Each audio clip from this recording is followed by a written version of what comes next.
feels like almost forever ago. Yeah, and we were as just always talking happens, news hits on the weekend here. This was like the biggest speech of his presidency. We were all talking about it, and it was, what, 5 days ago, and we've moved on. There's been 4 or 5 major breaking stories since then, and now another one. One this morning, Donald Trump already up tweeting something that is causing us all to think a lot more about what's going on. He says, terrible, just found out that Obama had my wires tapped in Trump Tower just before the victory. Nothing found. This is McCarthyism. Is it illegal for the sitting president to be wiretapping a race for president prior to an election turned down by court earlier? It's a new low. And he also tweeted, I'd bet a good lawyer could make a great case out of the fact that President Obama was tapping my phones in October just prior to the election. So we're following this like you are in real time. These tweets just came out in the last 10 or 15 minutes. What is he referring to specifically? Has he been briefed on something specific the public doesn't know about yet? Or there have been reports suggesting that there are intercepts of some of the conversations of General Flynn and others on the whole Russia deal. And so is he suggesting that the intercepts with information of the conversation, did that come from a wiretap approved by the Obama administration to, though specifically, he says, tap into the phones at Trump Tower? At Trump Tower, which obviously a sitting president going after essentially the incoming president would jack up this whole story the current president's been talking about how the Obama administration was setting traps, these leaks that we see now. This would jack it up that there was a wiretap before the election. Remarkable. This could totally change this entire conversation. I mean, as he said in that tweet, McCarthyism. I mean, this really jacks it up. Well, it's a witch hunt. If you do believe that the previous administration is doing anything they can to discredit you, to include declassifying intelligence before the election so that if Trump wins, the information's out there to build a case that there's some sort of collusion with Russia, why would it not then lead you to believe maybe they did take some steps, some extraordinary steps while still in office to monitor whether those conversations were going on? And as we've seen before, the president has been pretty astute about getting ahead of the news cycle with more information because he knows it. He sees it. He's got intelligence briefings. He looks at it. We don't. He tweets it. We speculate about it. And then more information comes out to affirm it. And even before the president raised this to a whole new level this morning, you had Rush Limbaugh yesterday talking about this very thing, basically saying the Obama administration on the way out the door was trying to spring a trap. Watch.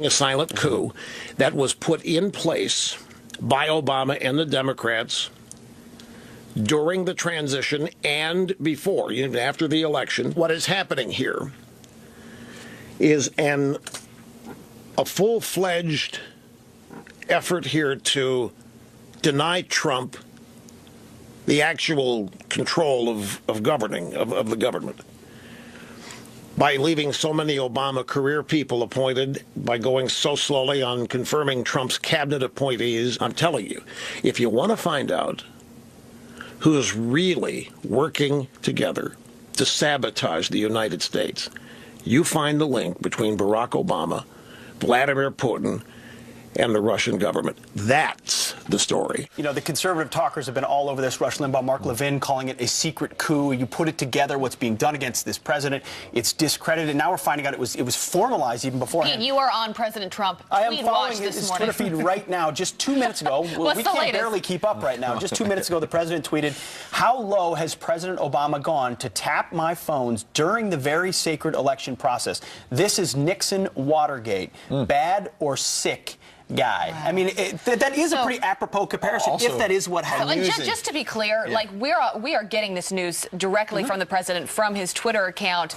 When he got these reports and how this all came about, we don't have any of those details or how significant all of this is. But I can't imagine he would tweet something like this, Ed, unless he had some real concrete evidence to back that up. At least suggesting it. And I think it's interesting that he's turning that Watergate analogy, did you notice, around on the Democrats? Because remember, about 2 weeks ago, it was, this administration is like, this is worse than Watergate, the DNC said, in terms of the Russia thing. And I had a viewer tweet me last hour saying, what were you talking about when you said there's no there? I'm saying, is there evidence? Because that's the point. And Pete has been making this, and Abby has as well, which is, look, you can have meetings with the Russian ambassador. That does not prove there was criminal action, doesn't prove there was a problem, an ethical issue.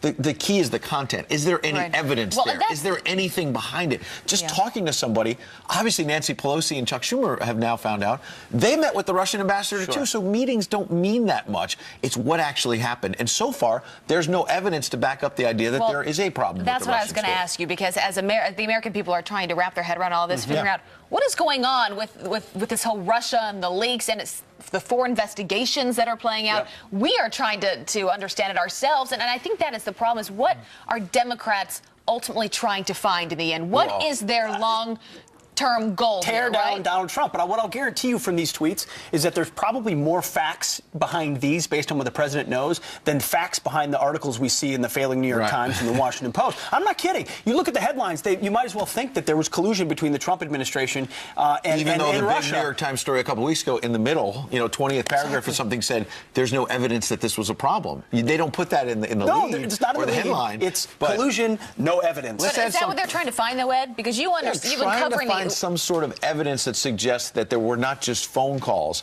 but that there were promises made, inclusion that if Donald Trump wins and you help us get elected, I'm not saying this happened, but that would be the allegation, then we will in turn, once elected, remove sanctions, and do other things to help even Russia. President Obama has said, remember right after the election, this is legitimate, there's no evidence of this. Well, other Obama administration officials have recently come out and said, hey, there's no there. They're Michael McFaul, this is the Obama administration's Russian ambassador. This is what he had to say about President Trump and Russia. With respect to coordination about the campaign, that's the number one question, okay? That's the Watergate moment. That's when everything gets really serious. And up to this point, there is not, especially on the record here as we are today, I'm not willing to speculate about that because the data is just not there. The evidence is just not there. That is fascinating because I covered Mike McFaul, know him very well in the Obama White House. He is an Obama partisan, as you say. You accurately portrayed that. But also, putting aside partisanship, Mike McFaul is widely regarded. He's out in California now as an expert on Russia and somebody who, as you say, worked in the Obama administration. And he is saying, listen closely, there's no evidence. He is, to be clear, leaving the door open. We may find evidence of a problem. But as an Obama partisan and an expert on Russia, he is saying very clearly, people calm down. There may be some smoke here, but there's no suggestion yet that there's fire.